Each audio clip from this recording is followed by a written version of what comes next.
Hello, rulers! Today, we'll be covering some of the extra mechanics that Nomads use. We've already talked about the main features in our first Cons of the Steppe development diary, so make sure you take a look at that one first, and apologies if we've repeated ourselves. First, let's look at dominance. As we have mentioned in previous development diaries, Nomads have their own mechanics, and when it comes to how they rule, one of the most important is their dominance level. Before we dive into the specifics of each level, it's important to note that Nomads have a fixed minimum and maximum domain and vassal limit per dominance level. These numbers can be increased only through dominance and yurt buildings, and no skills or lifestyle perks will affect it. We have also changed the lifestyle trees to better work with nomad mechanics, but more on that later. Dominance represents a nomadic ruler's perceived power.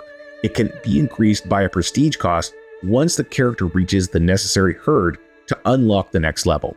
Rulers of dominance level 1 are typically counts. They migrate frequently and have a maximum of 1 vassal and a domain limit of 2. At this point, moving to the area with the best fertility or taking over herder lands is very common. Some may even offer themselves as tributaries to bigger realms to ensure their safety during this critical time. Only the strongest are able to survive. Rulers of dominance level 2 are usually dukes. At this point, their fertility equilibrium is a bit higher and they can stay in their lands for longer periods of time. They'll simply likely need enough tributaries to continue growing their herd. This is also the moment when a ruler can, if they own a non-nomadic holding, decide to forsake the nomadic ways and become settled. This is one of the 3 ways to stop being a nomad. More on those later to come. Rulers of dominance level 3 are typically kings. This is the level that the Khans of Kumania, for example, have on game start. Vassals and domain limits have grown significantly, and now migration can target entire de jure kingdoms. If you target a kingdom or empire during your migration, however, you must choose which duchy within that title is the one you're aiming for. If you win, you will take over the duchy and all lands the previous king held within that de jure title. If your foe held additional outside titles, they will retreat there. After successfully migrating thusly, you will get access to the Expand Dominance CB, which lets you de jure shift additional lands. Rulers of dominance level 4 are akin to emperors. At this level, migration can target empires. However, rulers of this high dominance level don't tend to migrate at all. They get most of their herd through tributaries, and their fertility has reached a comfortable level where their herd can steadily grow through holding their vast territory. It is at this point that a Pesa system can be established and access to the Overrun Kingdom CB is granted. Pesas were a mark of trust of the Great Khan. They were given to their loyal merchants and used to ensure safe travel throughout the Great Steppe. Granting Pesas is a great way to make characters obedient, and allows for the Summon Wealthy Visitor decision, where you can invest some of your gold to get special artifacts, even more gold, improvements to your nomadic horde, or random innovation progress. However, characters in possession of a Pesa can use the Leverage the Khan's Authority interaction to make different characters obedient to them, or abuse the Gurkhan's authority through a decision that extracts fertility from someone else's land to increase their own prestige and gold. But the Khan may hear of these infractions and take matters into their own hands, gaining an imprisonment, execution, and banishment reason on their previously favored character. The effects of Pesa investments can be increased through the yurt buildings of the capital. The Overrun Kingdom CB is the second path that nomads can follow to stop being nomadic. This CB can target any settled kingdom title and, if the war is won, will grant the target title to the attacker, who also converts to feudalism, clan, or tribal. But coming back to dominance, dominance level 5 is the highest level of them all and can only be obtained by the Gurkhan. That is the ruler who possesses the largest herd in the entire Great Steppe. At this point, the Gurkhan can take the decision to become the greatest of Khans, should they fill that decision's very steep requirements. In a later development diary, we'll explore this further, but for now, we'll let you know that the greatest of Khans is well set up to both conquer the world and switch their government type without having to leave the Great Steppe. Oh, and one more thing about dominance. Dominance also affects migration range, with higher dominance level rulers being able to travel further while migrating. Now we're going to take a look at the Dominate title ability. Migration is not the only way to increase your tier. Nomads can also use the Dominate title decision to create the de jure title of their very own territory.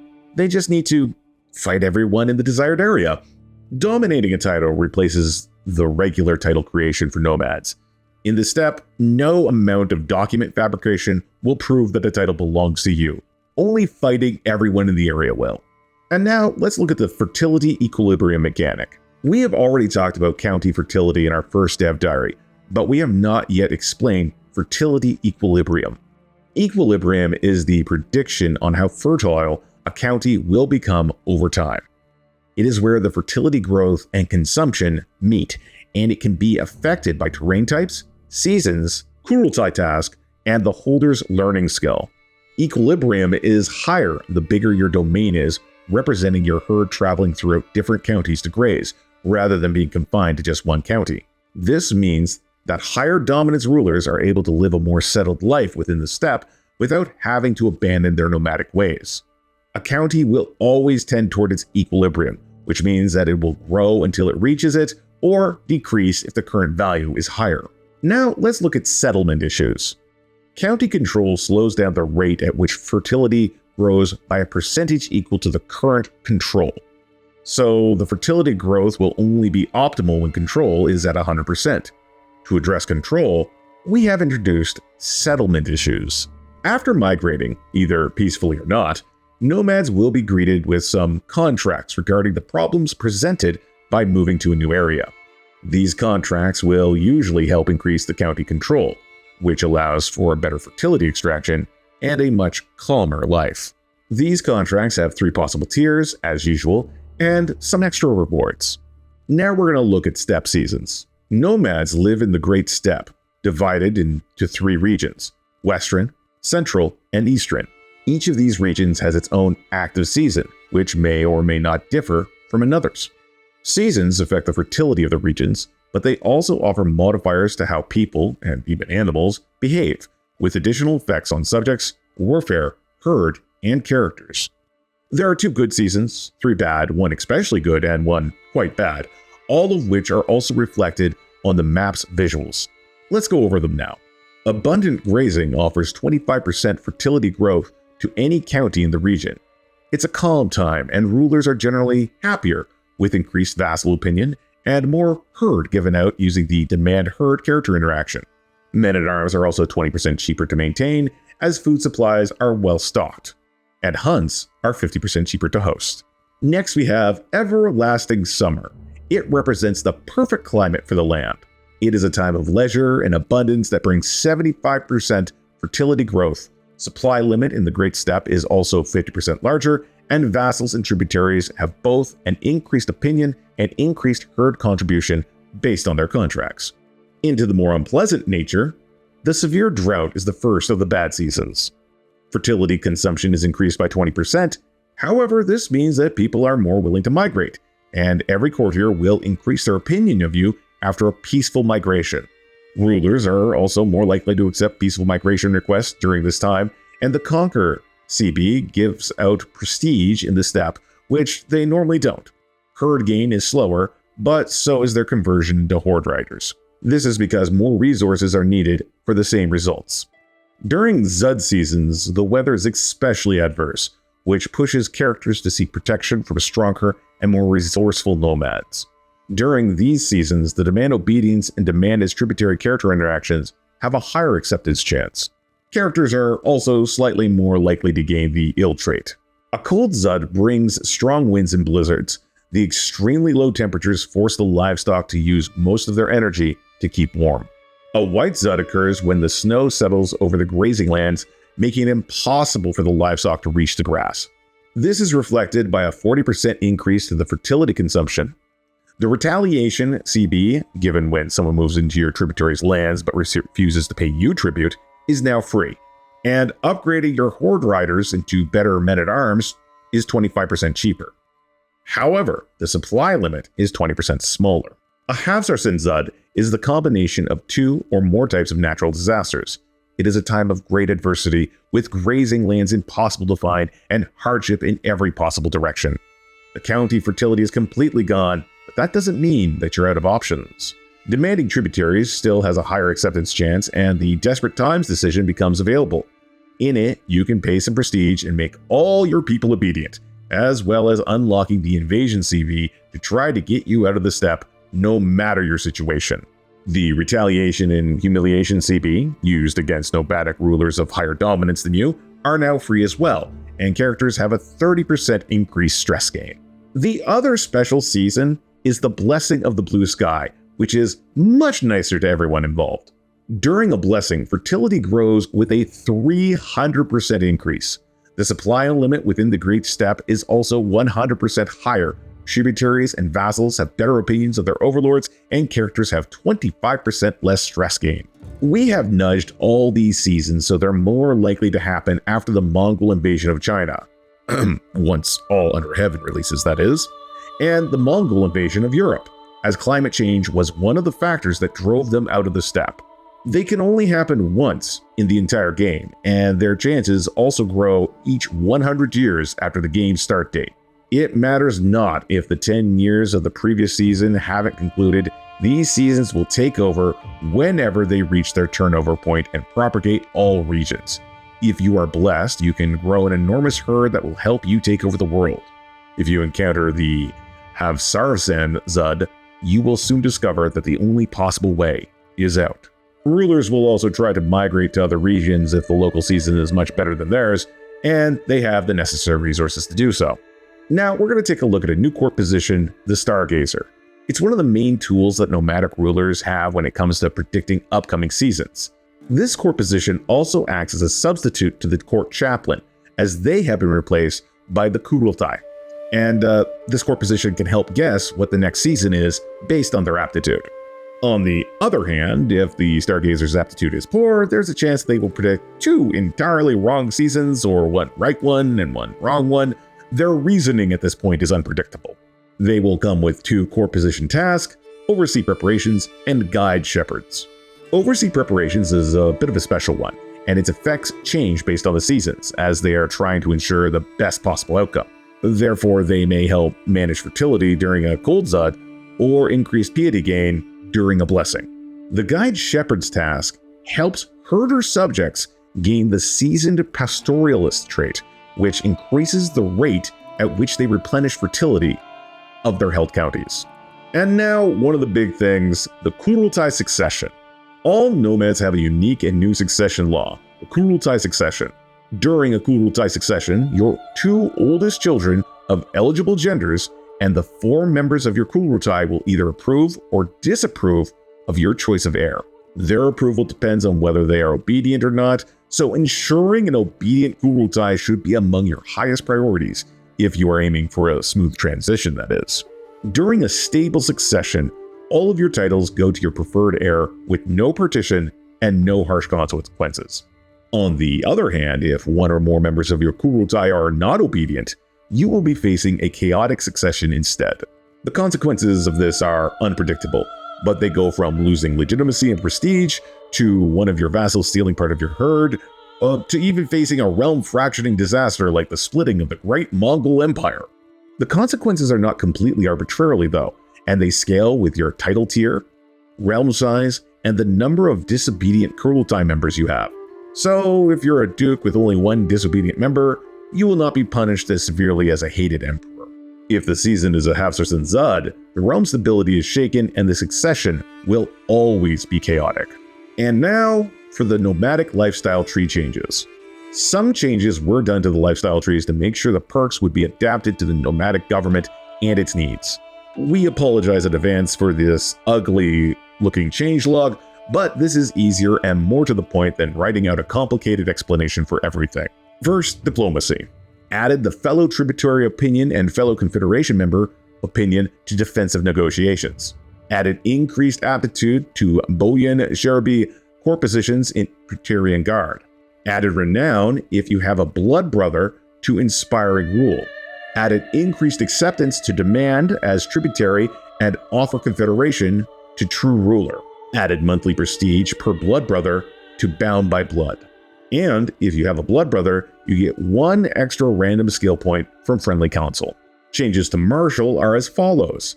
We've added Horde Riders bonuses for organized retreat for Nomads and Horde Riders bonuses for hit and run for Nomads as well. We made Nomads able to duel rivals from the get-go and changed Stalwart Leaders so it allows Nomads to duel any non-close family member martial gender character. That's a mouthful. We made loyalty and respect increase obedience of spouse and vizier, and we added a discount to converting Horde Riders to men-at-arms for prepared conscription. Stewardship also sees a sizable amount of changes. We added tributary taxes to Hergeld, added domicile herd gain to detailed ledgers, changed cutting cornerstones to cutting wood, and added 10% discounts for domicile buildings for Nomads. We added domicile building speed bonuses to professional workforce and added herd gain to centralization. Organized muster rolls now has an added bonus of herd to horde conversion. We changed large levies to planned herd and added income from herd and herd from vassals. We added tributary opinion to likable and added happy powerful vassal herd contribution to honor to serve. Honor to serve also gets a higher obedience level from counselors. Finally, we added tributary opinion to the administrator trait. Intrigue is a smaller list. We added a bonus to capture raid intent for kidnapper and added herd gain from intimidate/cowed vassals to fear tax. Learning sees a few modifications. We made religious icon make obedient characters converted by means of the inspire conversion interaction. Zealous Prolizer increases the acceptance for inspire conversion interactions. It also increases the piety gained from the aid Stargazer task by 10%. Planned cultivation increases fertility growth. And last but not least, wandering. We changed the development for county fertility gain when hosting activities in No Stone Unturned.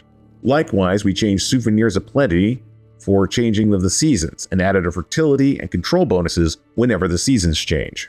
The Of the People perk increases the speed of the Explore Culture's Kurultai task. Now that long list is out of the way, let's talk about Nomads and Legitimacy. Nomads have a new legitimacy type which differs in some ways from the settled ones. The first big difference is that while settled legitimacy is much nicer to lower tiers, allowing counts and dukes to get bonuses in their first level, nomadic legitimacy is the same for all tiers, representing the harsher judgments of the steppe. However, we have made the way of obtaining and losing it to also be in accordance with the nomadic way of life. Nomadic rulers will gain double legitimacy from winning wars, but they also lose double on defeat. They will also gain legitimacy from duels and marrying noble-born courtiers of someone of equal or higher dominance. Nomadic legitimacy also affects tributary and confederation acceptance, as well as herd gain and tributary opinions. The effect on CB cost and creating new titles have been removed, as Nomads get CB discounts from the seasons, and they do not create higher tier titles in the usual way, but instead through the dominate title decision. But of course, what about the little people? Now we're going to talk about nomadic factions. Peasants and populous factions do not make much sense within the steppe. Instead, there will be nomadic factions. These factions can happen for any type of ruler, settled or nomad, but are more likely for settled rulers. They are very powerful compared to populous armies, typically composed of nomadic riders, horse archers, and other nomadic men-at-arms. Similarly to peasant factions, their discontent will always rise, and it'll rise fast. The goal in this was to make it unattractive for settled rulers to hold nomadic lands, as they will be attacked by revolting nomads on a semi-regular interval. Feudalizing the holdings will be a crucial way to stop this. Of course, defeating them will pacify their lands for a while. If a nomadic faction is successful, they will rip any duchy that had a county part of their faction out from your realm, and each of them will gain a new nomadic ruler generated. Now, let's take a look at the belligerent vassal stance. We encountered that most vassal stances made little sense for nomadic people, so we have added a new one called belligerent, more commonly found within the steppe. Belligerent vassals want to see their liege as a powerful and strong leader and enjoy shows of both physical and military might. Anyway, thanks for listening and getting into the depths of the steppe with us. Our next dev diary will go over the flavor and warfare of the Great Steppe. In the meantime, feel free to stick around, like and subscribe, and all that good stuff. Take care.